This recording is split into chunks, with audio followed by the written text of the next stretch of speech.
What is up po sa inyong lahat? Hello Vlogs TV subscribers and supporters. How are you doing today? For those who are new to my channel, my name is Jason. I am the creator of Vlogs TV YouTube channel. I am a teacher here in the Philippines, a YouTuber, and a road safety advocate as well. I want to share my vlogs to everyone who might find my content useful. I talk about educational topics like educational vlogs, health vlogs, moto vlogs, and paranormal vlogs. If you like my content, please do click on that red subscribe radio button on YouTube and please click on the notification bell as well to get updated on my latest uploads. You can find more of my contents on Twitter, Facebook, and Instagram too. Are you looking for 5 practical tips for online teaching in times of disasters? If that is so, this blog is what you've been looking for. Content, according to Joanna M. of blog.neolms.com. In just a few days, we've seen schools closing their doors temporarily all around the world. The confusion that ensued is normal, given the uncertainty we're all facing head-on. However, there's another side to this story. We've also seen teachers embrace EdTech and make great progress in their efforts of offering quality distance learning. We've seen the lists of educational resources going around for all teachers to know just how many options they have. Mostly, we've seen educators turn to disaster-proof methods of teaching, proving that learning can and does continue. 5 practical tips for online teaching in times of disasters. For Jen Paternal, an experienced instructor and founder of the disaster-proof education movement, teaching in times of disrupted education was born out of necessity, but now it's what she does best. Her hands-on experience made her an advocate for the effective use of technology in order to safeguard education. In her practice, she has identified the most important lessons for disaster-proof educators. Here are 5 of them.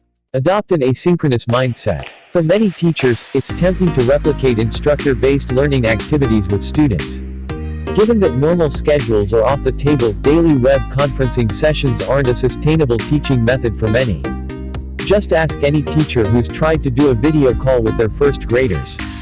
While it's hard to offer synchronous education, asynchronous learning helps students learn at their own pace, independent of time and location. The latter are 2 things we can't control right now, especially if you have students whose families are still coming to grips with school closures. Asynchronous learning doesn't mean that students don't get to collaborate with their peers. On the contrary, they have to contribute to discussions, or be proactive in starting them. It's just that everyone contributes when they can. Don't overwhelm your students. Once you start using your school's LMS for distance teaching, you'll want to take advantage of the many different assessment options. That's understandable, but there's a risk of overwhelming students with too many activities at once, considering that students can be enrolled in as much as 8 to 10 subjects per semester. The situation is already very difficult, and cognitive overload just adds more stress to their lives. That's why teachers should upload activities one at a time. For example, a new lesson is uploaded on Monday, a practice quiz is available on Wednesday, and a debate assignment can be added on Friday as homework for the weekend. Don't panic. The previous tip applies to teachers as well. Setting unrealistic expectations for yourself and for your classroom is detrimental to what you're trying to achieve. It's okay if you haven't figured everything out, you have enough time to upload your lessons, week by week. Creating one item at a time means that you don't end up with a virtual pile of hundreds of assignments to be graded at once.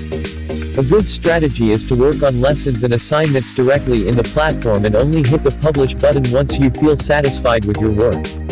You can also schedule modules to be released at a certain time or on a weekly basis. Sharing is caring. Sharing what you are creating for your own classes can have a big impact on the entire school community. Teachers can collaborate on lessons, assignments, and other activities to make this transition smoother. All you need is a centralized library to store and manage different learning resources such as files, class templates, rubrics, and web content. These resources are then shared with other teachers, who can use them for their online classes. Another good tip is to create the school's question bank. A question bank allows all teachers to create questions that will be reused for practice quizzes or online exams. This saves a lot of time, which can be better spent interacting with students online. Help each other. Asynchronous learning relies on good support and collaboration. Open lines of communication where teachers and students can reach out to each other if they encounter any issues or challenges. There are many ways to communicate, both synchronous, like chat, web conferencing, and asynchronous, like online forums, wikis. Parents should also have access to the platform through parent accounts, and be able to easily contact teachers. If this is too much to handle now, set a time frame in your day or week in which you can answer their questions.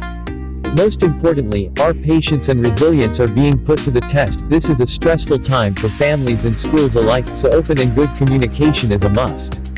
Wrapping up, you are not alone. In these troubled times, teachers show how determined they are, as well as how vital it is to be an educator. Disaster-proof education helps you keep going on no matter what happens. Just remember that you shouldn't panic, try not to overwhelm yourself or your students, consider teaching asynchronous classes, and most of all, have each other's backs. You are not alone. Outro. Well, I hope you guys like my video today. Please share your thoughts about my topic today in the comments section, and I'm gonna do my best to read them and make an immediate reply to each of you.